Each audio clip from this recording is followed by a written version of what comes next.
Hello, everyone. I am Carla Kopp. I am a game designer, developer, and publisher. And this week we have Nikki Valens here to talk about things, including the topic of the hour, which is finding the right game mechanic. So, Nikki, they designed Mansions of Madness, Eldritch Horror, Legacy of Dragonholt, Quirky Circuits, a lot of games because they're super great at things, but also Star Wars, Empire versus Rebellion, and they have previously worked at Fantasy Flight Games. Nikki, what else do you want us to say about yourself? Thanks for having me. You pretty much covered all of my game collection of things I've made there. Other than that, I guess I like reading. I like romance stuff. I like kind of goofy and fun things, and I generally like co-op games and just having a good time with people. I mean, who doesn't like romance and having a good time with people? Right? So, okay. So, this talk or live chat is going to be pretty open because like who doesn't like game mechanics, but are there any sorts of game mechanics when you're designing that you kind of tend to fall back on? Um, I wouldn't say there's that many of them. I tend to try to just come up with new stuff as much as I can.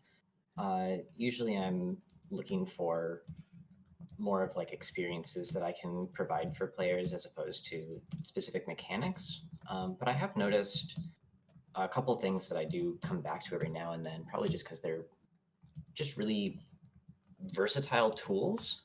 One of those is like using the front and backs of cards, like being able to flip cards in order to get new information or to have like hidden information. Maybe the fronts of a few different cards are the same, but the backs of each of them are different, so that you don't know like which copy of it you have or something like that. It's like that's gotten used in mansions and like Eldritch and things, and I continue to use the card space that's available to me wherever I can. So that's one of the ones that I think kind of comes back up a lot, but that's more of a component thing than a specific mechanic, I think. Yeah, I always like using cards in like different ways. Like I really like whenever I see a game where they have like dual use or like tri use cards. Mm-hmm. Is that something that you enjoy? I think it depends what it is. It certainly can be really cool. Like, what was that game called? I think it's Welcome to or something like that. Is the like little community building game where the front of one card and the back of another card creates a certain combination of like icons or colors or something like that. I think that's like a neat way to use it. Um, I've also seen a lot of people use them for like doing skill checks, for instance. Like if you have a deck of cards that's specific to you as a player and you're supposed to do a skill check, you like reveal, so many cards off the top. And if they have a specific icon, it's, you know, that many successes or whatever. So there's a few different ways that you can get to use cards in like multiple ways at the same time. And there's also like that doesn't even go into the physical ways that you can use cards. Like you get stuff like Rhino Hero, where it has cards, but it's using them in a very, very different way than other things physically. Yes, like I've never really been into like more of the physical aspects of games. Like I don't know why, like my brain just doesn't design in that manner. But it is definitely a cool design space whenever I see people using it. Mm-hmm. Uh, is there anything else like that you've seen that like components being used in like a different sort of physical way? I'm trying to think of all the different games that I have played that have really left a mark on me. Um, I mean, I'm always a fan of the like 3D punch board looking things. Like if you have to, punch out, little pieces of cardboard that come in your games, and then you build something out of them in 3 dimensions. That's always kind of cool. Um, I'm not sure of what games do that these days, though. It's probably not as many of them. I feel like that kind of fell off. That was like back in a Hero Quest kind of days where you had stuff like that a lot. Yeah, like well, one of the ones I'm thinking of right now is like you build this big tower and like you put the cubes and things in the top of the tower and like not all of them fall out, and that mechanic is really cool. Oh, that sounds Um, cool. yeah, I forget what the game is called. I haven't actually played it. I've just seen like the tower being used. Hmm. But I wish I was like more of a graphic designer or something so that I could like envision those sorts of things and then actually create them. I know Nick, my partner, has done like dice towers and things like that, Hmm. and those are pretty cool. Um, just like an extra. Um, are there any like game mechanics that you've ever really wanted to fit into a game, but you just haven't been able to? That's a great question. I've actually been.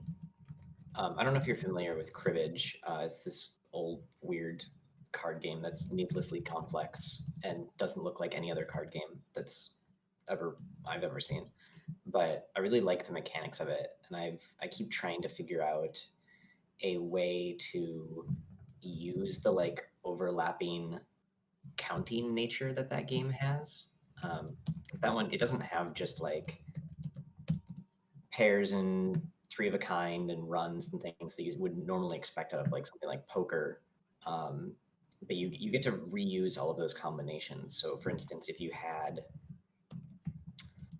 what would you have? If you had like a run of three and one of the numbers in that run is a pair, you get to count both the pair and the run of three, and then you get to count the other run of three using the second number of that pair. So, like, let's say you had 2, 4, 5, and another five. You have a pair of fives, a run of 2, 3, 4, 5, and then like a another run of 3, 4, 5.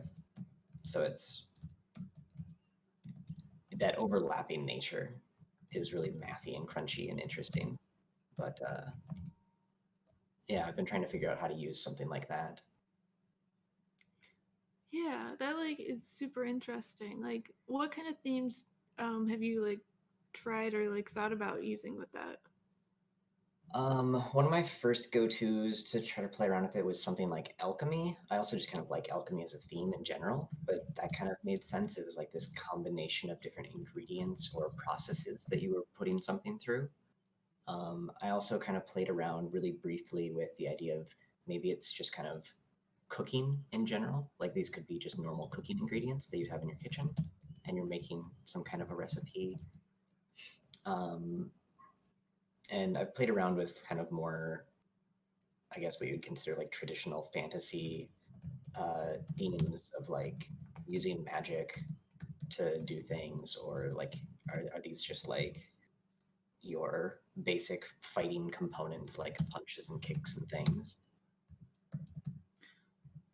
Yes. Well, I don't know, like that. I really liked when you started talking about the cooking ingredients, like that. Well, like that just makes so much sense because like when you buy cooking ingredients, like you buy a spice or something, Hmm. and you don't use it all up, like you have enough for like several meals. So like if you have like a thing of spaghetti and you make spaghetti, like you could make like I don't know if you're. I guess you're making multiple things of spaghetti or something, but like that really makes sense to me. Like maybe you're like some sort of caterer or something, so you use like the spaghetti in this order for this customer and the spaghetti in the order for the other customer. Hmm. And I guess maybe like what I'm saying is we should talk about this after this talk, and because like my brain just has made a game, or like I could see the game right there that you've described, like that really makes Yeah, sense. And yeah. The cooking one was the one that kind of stood out to me as the most, as being like, oh, that sounds really cool. Like that really fits what it's trying to do. This combination of things come together to make something else. But each of those individual ingredients is also being used in other recipes. But I kind of just, I don't know, something else came up in my mind, and I just went off in a other weird direction and never came back to cooking yet. Well, that tends to happen. Like whenever I can get like really excited about a game design, but then like I might think about birds like the next couple days, and then I get like focused on whatever bird game that I'm doing. Like Mm-hmm. one of the things that I do is I design like a bird game every month or something because Because my birds are brain is, cool. yeah, birds are way cool, and anyone who tells me that like that wingspan wouldn't have been popular like at a different time, it's like, don't you understand how cool birds are? Yeah, there's like how big. Look how big bird watching is. Like birds are great. Who doesn't like birds? Exactly, it's like the, I don't know, the friendliest theme, I think, because like you could have penguins or like, I don't know, there's any number of them. I can talk about birds for a long time. Do you have uh a favorite bird? Maybe puffins. I don't Puffins are know. really cute. They are. They are adorable, and they have like a, in Maine. There's like a puffin island where it's just all the puffins, and Mm. I think if I'm remembering correctly, like that's where they did Star Wars because of the porgs. Yeah, the porgs they added those because there was puffins there, and they had to be like, what are we doing with these puffins? And they just decided, okay, they're porgs now, and they just made porgs so that they could pretend the things in the background weren't puffins. Yeah, but like that's how cool they are because like, well, I'm also obsessed with porgs too. I have like magnetic porgs everywhere because why not? Um, But that brings me back to, we probably should talk about game design. But a good have you, like when you've been designing a game, have you ever like just had things that are there, kind of like the puffins, where you just have to like figure out a way to like incorporate them to make like everything just work, like from a thematic sense? Like, can you tell us a story about that if that's ever happened? Yeah, actually, one there's a really good example of this. So when I was designing Quirky circuits, um, I started out basically just with this idea that I wanted to make a cooperative action programming game because like I really like action programming, but I didn't have any cooperative one that I felt really satisfied playing. And I prefer cooperative games way more than competitive games. I just want to like be on the same side as my friends. I don't want to have to fight them or something. Um, so as I was designing that game,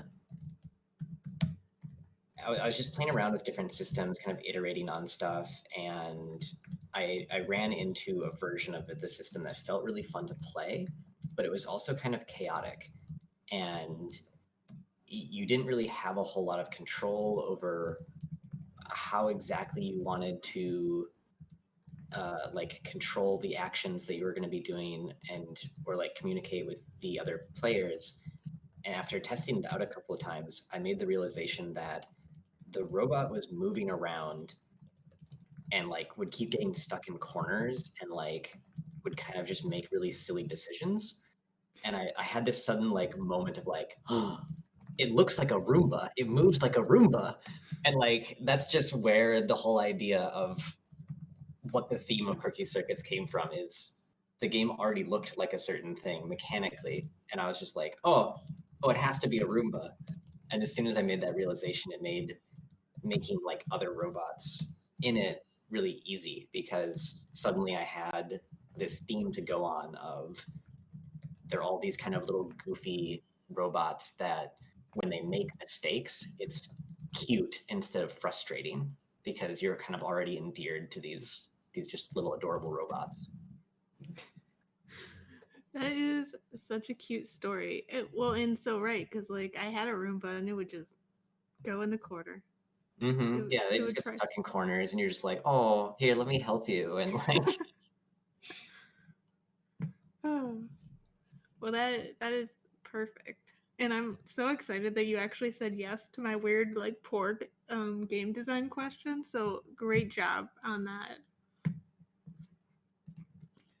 We had some audience questions that were given like earlier. Um, um, Amelia had asked, how did being a designer for Fantasy Flight affect your or your game design approach and your other game designs? um, it's a pretty good question because FFG's typical catalog, I think, is actually pretty far from. how I like to design games. I'm like known as this horror designer because I did Eldritch and Mansions and Arkham, but I don't really like the Lovecraft setting that much, and I don't really like heavy games either. But they essentially, when they put me on those games, they were kind of like, all right, clearly you want to make simpler games. You want to like streamline stuff, and these games are kind of complex. So find us a way that we can get the experience that the players want without being too hard to learn or like have too many fiddly rules and stuff. So that was actually why those games were given to me as a designer, is because I wanted to design things that were so different from what FFG was making, that they were like, okay, here, you have the skill set to make this easier to learn. Go for it. Um, but then things like uh, Legacy of Dragonholt or Quirky Circuits are much closer to where I typically want to be designing. Um, Dragonholt specifically was the first time they just went, you can make whatever you want. What do you want to make? And I was just like, oh, I have this idea for this storytelling game. Here we go. And it's so simple that, I mean, a lot of people are going to say that's not a game. That's just reading a book with choices. And it's like, all right, that's fine. You don't have to call it a game. I don't care. But like, that's what I want out of it, is the ability to tell cool stories and um, just have a game that people can sit down and play and not have to invest a whole bunch of time in learning the rules, or have invested a lot of time in the hobby as a whole to like have the context for the things that they're doing, which I feel is the case with a lot of heavier games. Yes, like having things be accessible and having them like so that you just have to drop in instead of like reading like even a half hour of rules makes games like just so much better. Because like I know like even though I play games like all the time, I hate reading rules. I like to just drop in. Um, so do you have any like advice for people that are looking to make their games a little bit more accessible? Um, One of the things that is always a big focus for me is keeping the rulebook in mind from day one. If you can make your game in such a way that a player doesn't need to pick up the rulebook before playing it, like can you build in a tutorial to like the first scenario somehow, or have the game teach you the layers as the game goes on? That tends to work really well. So like Dragonhold, for instance, the rulebook tells you you don't need to read this. Like it basically says, hey, make your character start reading the story, and the first story that you read in that game, it has these little sidebars that are kind of like, oh, here's a choice. Whenever you see text like this, it means you just have to choose one of the things that you want to do. Or, oh, there was an effect, you took some damage. You just mark that damage on your sheet. If you hit this mark, this is what happens to that damage. So it kind of teaches you one rule at a time as the game plays out, so that you get to just start playing right away, and also you learn the thing in the moment. You get to experience that mechanic happening, and then for most players at least, that helps you remember it more easily, so that you don't have to like you don't go back and reference the rule book. It also helps, of course, that Dragonholt is a much simpler game than other things. But even Quirky Circuits does that too. Other than the core mechanic, you learn all of the things that happen as the game plays out. The very first scenario is very simple. It's basically just learning that core mechanic, and then as you go on, you learn like, oh, this is how this type of environment works, or this is how quirks work now, or here's a different robot. It works a little differently, but it's basically the same. But each time I'm not asking the player to learn a whole new game. I'm only asking them to learn, one little piece of the game at a time.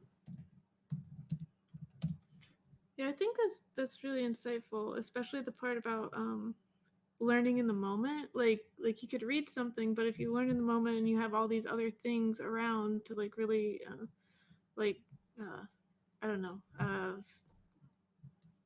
I don't know, words are hard right now apparently. Yeah. I mean, But a lot to of things for if you read a rule, you're like, okay, I think I understand this rule, and then 20 minutes later, that rule would come up in the game, and you've like already forgotten about it.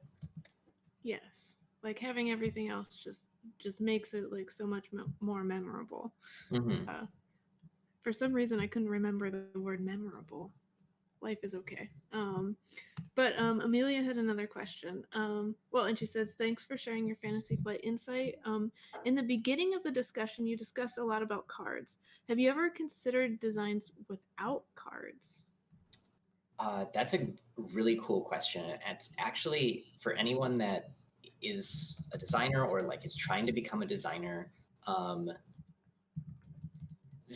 giving yourself like really arbitrary restrictions on your design can help you think around problems that you wouldn't have ever found solutions for.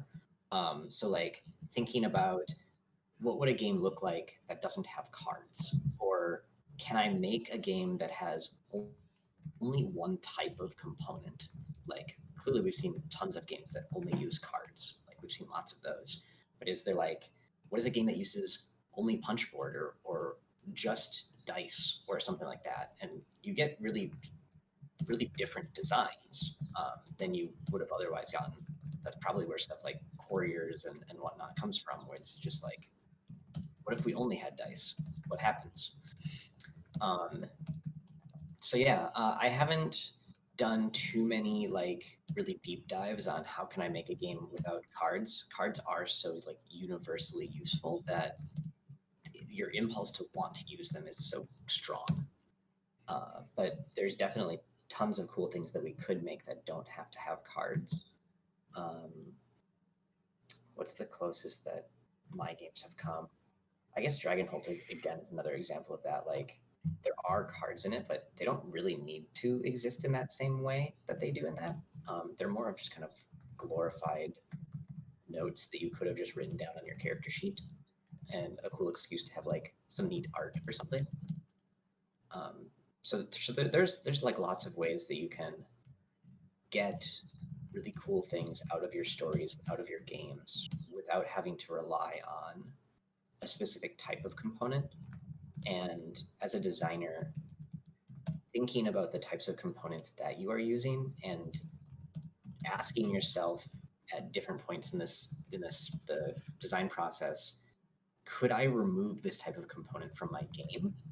Might actually help you realize that like there's something in your game that doesn't even need to be there, that like it's not really pulling its weight. Maybe adding punchboard to the game has a huge cost to say production, um, and the way that you're using punchboard, you could just go, oh, we could actually just write that down on paper and that would be just as easy, and it like can play a different way. And then the idea of, well, if I switch that to writing on paper, are there other things that I would also want to write down on paper? And does that open up new design space for me that I didn't have access to before? Yeah, I think that's really cool about like thinking about all the different components and they actually ever need to be there, because if you don't go through like each different aspect of your game, like you might have plenty of things that are just there because they started there and you never got rid of them. Mm-hmm. Um, and getting rid of things is like, I think, one of the hardest things as a designer, or at least for me it is. So do you have any like advice for people, like if they know like their game has too much but they just like don't know what thing they should take out or get rid of? Yeah, it is really hard when you have like a lot of ideas, especially when you really like all of your ideas. One of my projects that I'm working on right now is actually in that spot where I'm probably not following my own advice as much as I should be, because there's just so many different ideas that I'm like, oh, I love all of these and I want to put them all in the game, but it makes it big and kind of confusing. Um, and I think one of my go-tos is identifying what your core mechanic is. Um, like what is the core game loop? What is the thing, the experience you want your players to have? And focus on that being like the main piece of your game, and then ask yourself, does each of these other mechanics or components enhance this core component that you have, this core mechanic?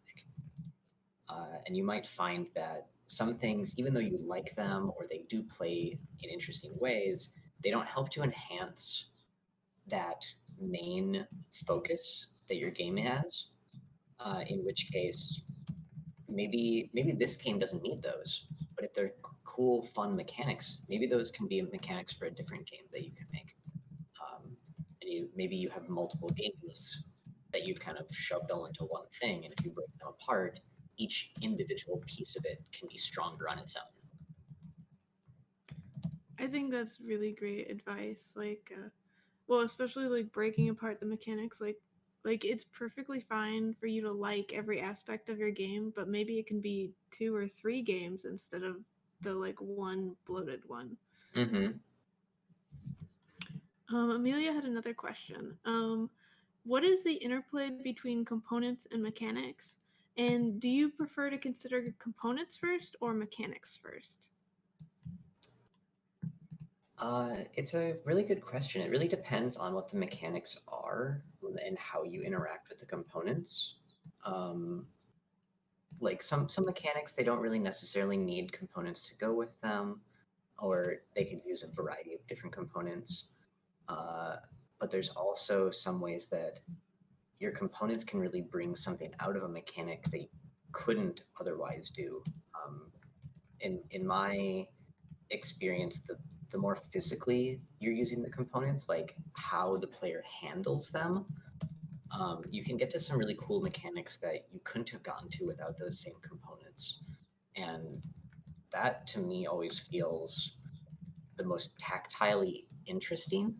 Um, what is that game called? I think is it Tokyo Highway or something like that, where you have the little wooden cylinders that you're stacking up and like the basically popsicle sticks that you're moving between them and putting cars on them, but you're trying to like each popsicle stick has to connect 2 towers that are different heights, and you're trying to cross other roads so that you get points that way and whatnot. um, and like that's basically an entire game built around just the components, like the mechanics of them. It almost feels like the mechanics just came afterward, where they were like, oh, well, here's all these fun things we can do with the components. So how do we like score points, quote unquote? And they kind of came up with something that felt good with what they were already doing. But it's that physicality of being able to pick up and move around those pieces that makes it really, really engaging. Yeah, I don't know if I answered the question or not. well, I think you did. You talked about you didn't mention about if you prefer to consider components first or mechanics first. Oh yeah. I think it really depends. I usually so do you start as a mechanics designer or a theme designer is a question that a lot of people get asked, and it's almost become a cop out answer at this point of be like, oh, I focus on experience first, but like it's kind of true. Like I just I first think about like what kind of a story do I want this game to produce? Like how do I want players to feel when they play it? Um, and sometimes that is the ability to kind of pick up and hold objects and manipulate them. So like that has a very creative, inventive feel to it a lot of times. Whereas if I'm trying to get a very specific, for Quirky Circuits, for instance, I said I want a cooperative action programming game. It's the mechanic that I'm starting with is how do I get this robot to do the things that we want it to do, and how do I allow players to cooperate? So like in that case, I did start with the mechanics and the theme got overlaid on top. But where those mechanics started from was first kind of born from an experience that I wanted to create. Was the we worked together to do this thing, and through uncertainty we were able to succeed. Yeah, I agree about the whole like experience first thing. Like especially when I was a first starting out as a designer, like I never did like straight like theme or mechanics. It was like how they came together that really made Hmm. sense. Like Hmm. since then I've made like one or two like really weird like purely mechanical designs that I then had to overlay theme onto. But I think that that is only when you get like really into like playing lots of games and designing lots of games that you can't like that you don't have like more of a picture of like how you want players to feel or interact or something like that. Hmm. Um, so is that something that you think about a lot, like how players feel? That is the thing I think about the most, is just kind of gauging how people feel about a game and like the emotions they're experiencing, the like unexpected moments in games, and like how that changes how they feel about a game, and kind of the reactions that you can elicit through game design. Um, I actually don't play that many board games or like video games just for the fun of it. I tend to do a lot of research by play. So like I hear about games that I'm like, oh, that sounds interesting, or it's like a neat theme or a neat mechanic that I want to know more about. And I'll often only play a game a handful of times um, before I kind of like, okay, I've completely kind of disassembled the mechanics of it and how everything functions so that I can kind of process that and put it in my brain for later. Um, but in terms of how I interact with other players during those games is I'm constantly just watching how do they react to mechanics and how do they react to themes. Um, and if I do something that they don't expect, what is their reaction to it? Do they have a moment of surprise? Do they have a moment of frustration?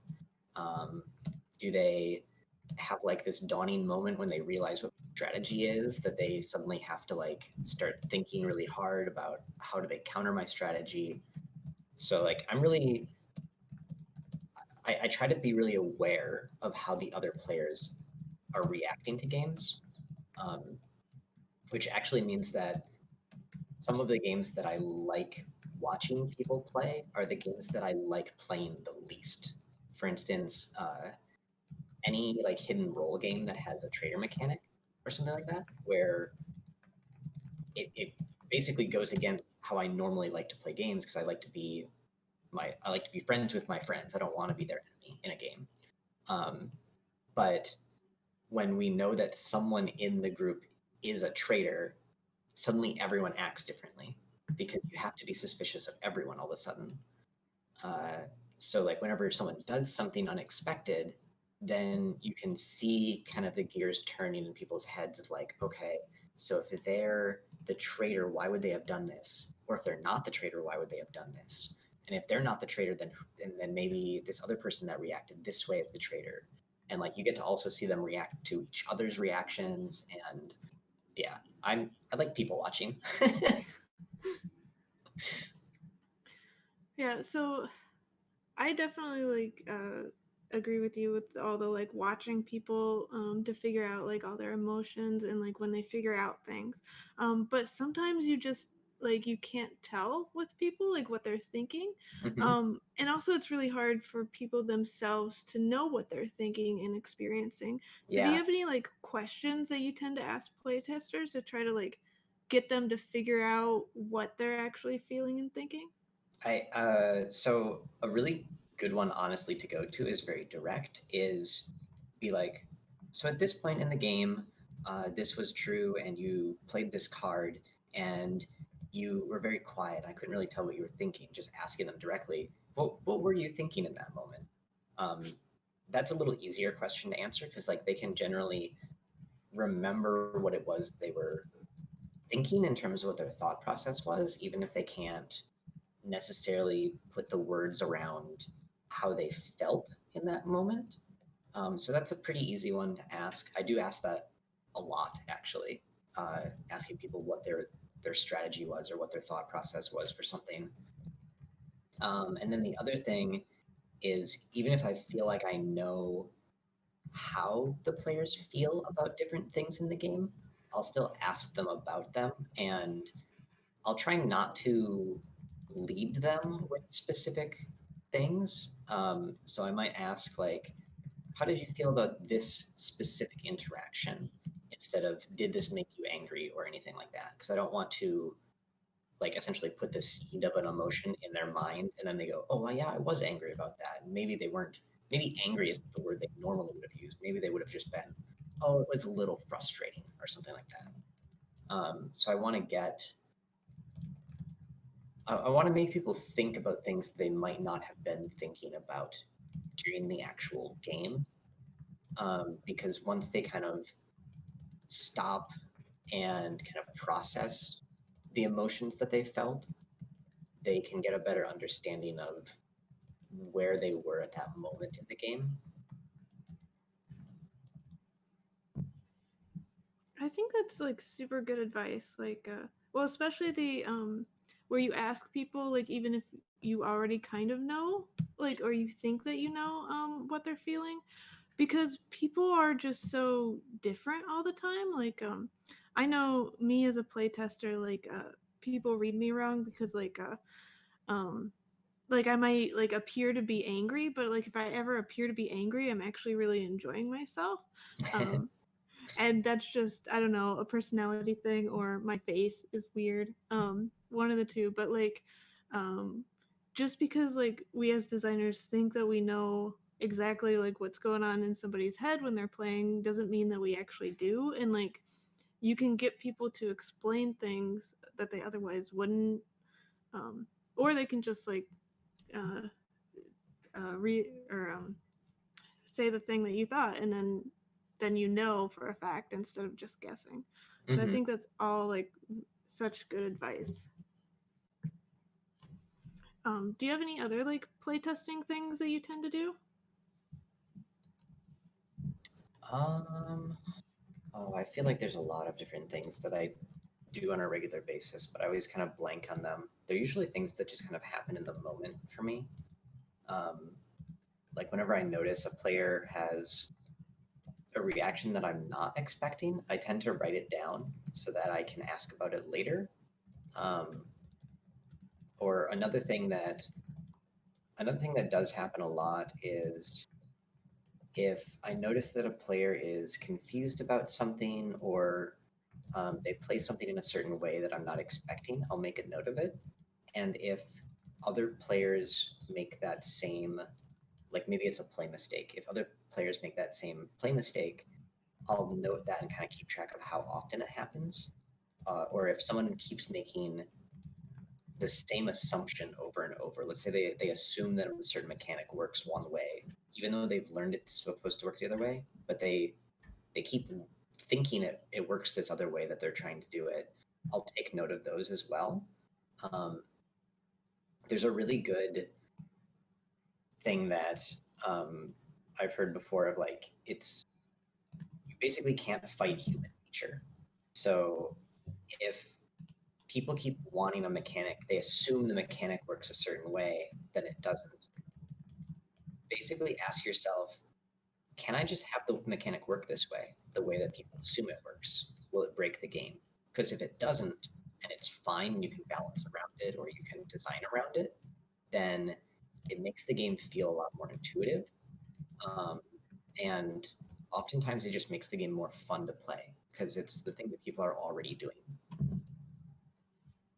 Yes, I fully second that as well. Like, it also just makes like the rules and everything easier. Like, because if people just assume that's how the thing works, like you don't have to go and do like a bunch of elaborate examples.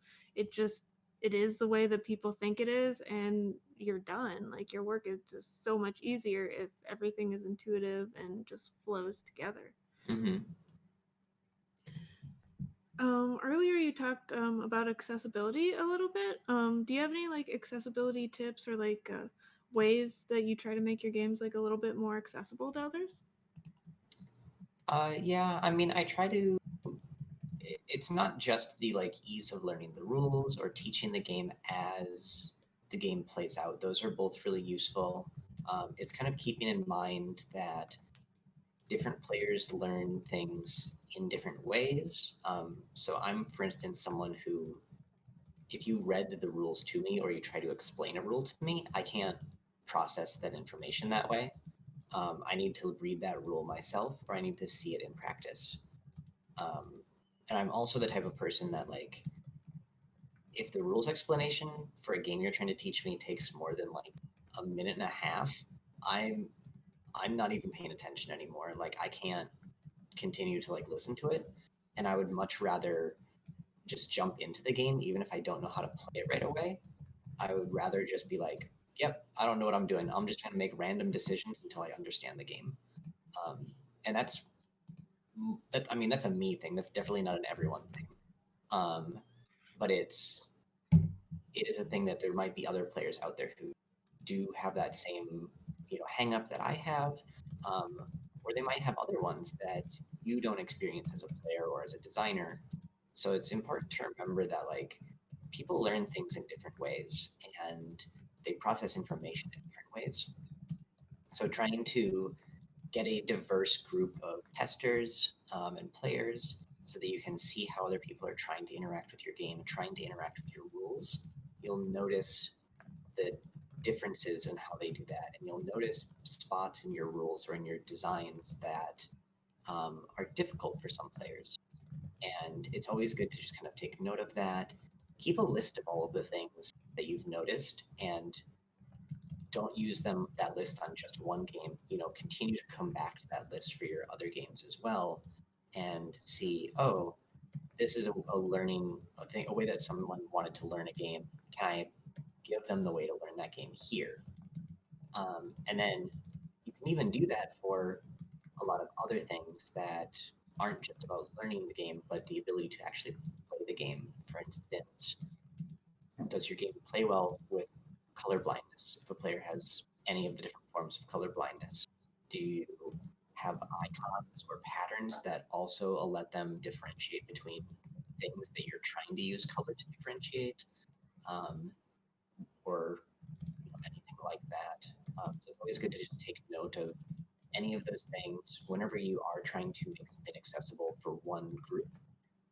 See how it like correlates to the other groups that you're trying to make it accessible to, and remember to kind of keep a list of all of those things that you can do to make something more accessible in order to uh, check that on each of your designs, on each of your mechanics as you continue as a designer, instead of it just, oh, this one doesn't have colorblind issues, but then I completely forgot about it for the next game I did, or something like that. Yeah, I feel like that's like such a productive piece of advice. Like, because I've done a ton of like blind play testing, and so I've experienced like different players like as they're reading the rule book. Like, I had a friend that just like could not see images, or another friend that like if anything was bold, they just didn't read it for some reason.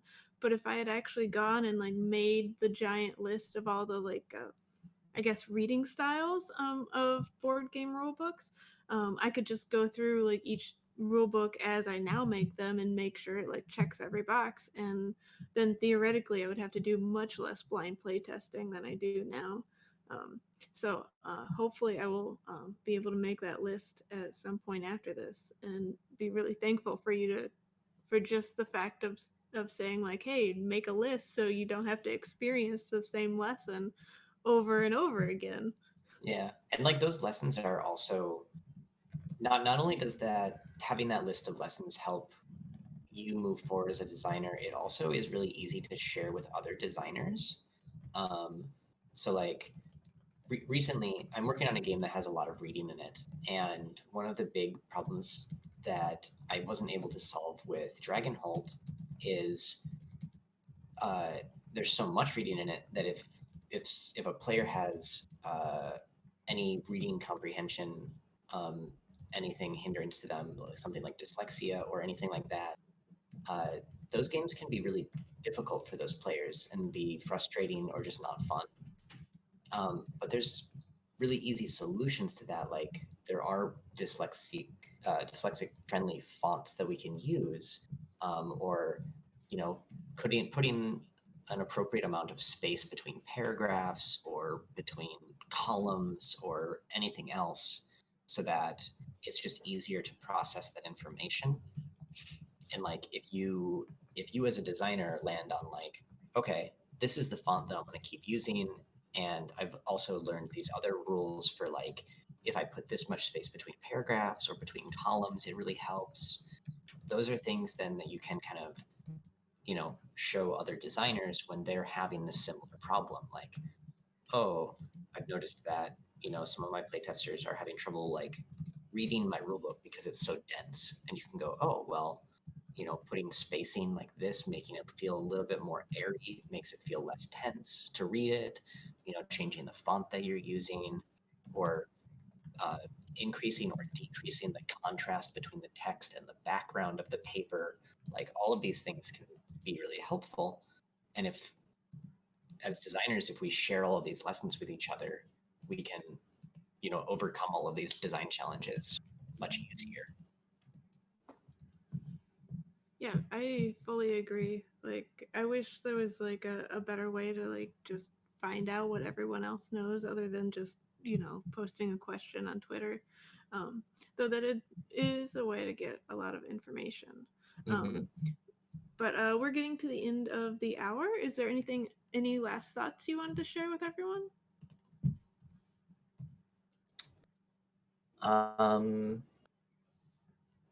Yeah, I guess. I mean, as a designer, I think it's always good to keep in mind like who your audience is and can you expand that audience in any way? And as a player, I think kind of the same thing is true. Like, obviously, it benefits us as designers if more people buy our games and play our games. But it also benefits the players because there's more people for them to play with. The community is bigger. The bigger that player base is, the more likely there are to be people that get inspired to make new designs, and all of us benefit from seeing new designs and getting to play new games and having fun together.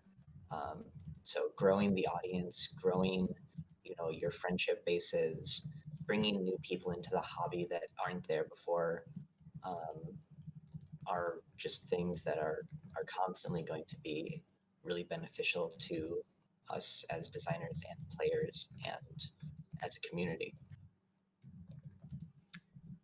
Well, that was fantastic. If people want to find you again after this, where can they find you?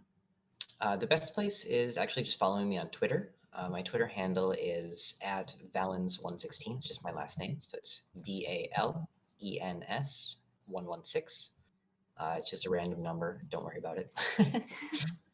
But yeah, I talk about various things. I recruit playtesters on my Twitter. I occasionally tweet very ominous things that don't exactly give away what I'm working on, but if you listen to enough of my tweets, you can probably figure out what I'm actually doing. Um, or if you respond to one of my recruitments for playtesters, you'll get to see what I'm working on directly. Or I just post random memes and cats and stuff, so that's always fun. I mean, who doesn't like random memes and cats? Right? They're like birds. Memes, cats, and birds. Everyone loves them. Well, thank you so much for being here. And I hope everyone has a great weekend. If you want to talk about or continue talking about board games, we have the Discord at weirddraftgames.com/Discord. So have a great weekend, everyone. Bye.